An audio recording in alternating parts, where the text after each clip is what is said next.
A senior transition official tells NBC News that today the president-elect will meet with, among others, Ike Perlmutter, the Marvel CEO and a longtime Trump backer, and Dr. Elsa Morano, who has experience in the Agriculture Department, an agency that still doesn't have a secretary appointed by Donald Trump. The president-elect clearly today getting back to work after the holiday, as back in Midtown Manhattan, a security scare at Trump Tower created a few frightening moments.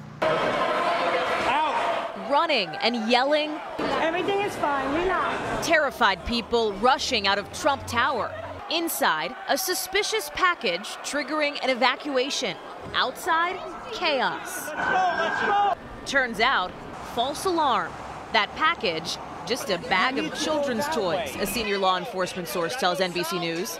Through it all, Donald Trump thousands of miles away in South Florida, surrounded by his national security team. The president-elect announcing a new advisor on Homeland Security, Thomas Bossert, a cybersecurity specialist who served in a similar role under President George W. Bush. While Trump has made no public appearances since Saturday, he's publicly going back after President Obama for a second day in a row for saying if he ran again, he could have won. Trump tweeting, President Obama campaigned hard and personally in the very important swing states and lost. The voters wanted to make America great again. President Obama in Hawaii making history with Japan's leader at the Pearl Harbor Memorial.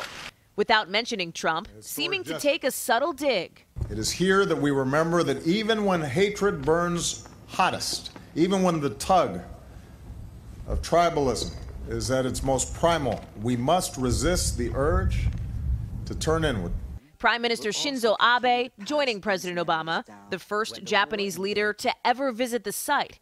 But it's a different prime minister, Israel's Benjamin Netanyahu, at the center of an international drama over a controversial UN Security Council resolution. That will be the topic of a big speech by John Kerry today. A senior official telling NBC the Secretary of State will candidly respond to accusations the U.S. orchestrated that resolution, claims the Obama administration denies. Away from the world stage, this stage now getting set for January 20th, when Donald Trump will take office. Inaugural planners insisting it's all about unity, not razzle-dazzle. We're not planning Woodstock, Summer Jam, or Coachella here. We're planning an inauguration, a workmanlike inaugural.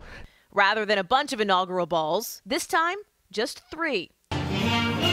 Some performers, like the Rockettes, facing some backlash for participating. The higher you are on the A-list scale, the bigger the risk. And for the inauguration, 23 requests for protest permits have been applied for.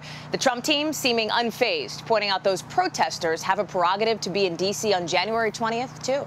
Tamron? All right, Hallie, thank you very much. Hello, Today fans. Thanks for checking out our YouTube channel. Subscribe by clicking that button down there and click on any of the videos over here to watch the latest interviews, show highlights, and digital exclusives.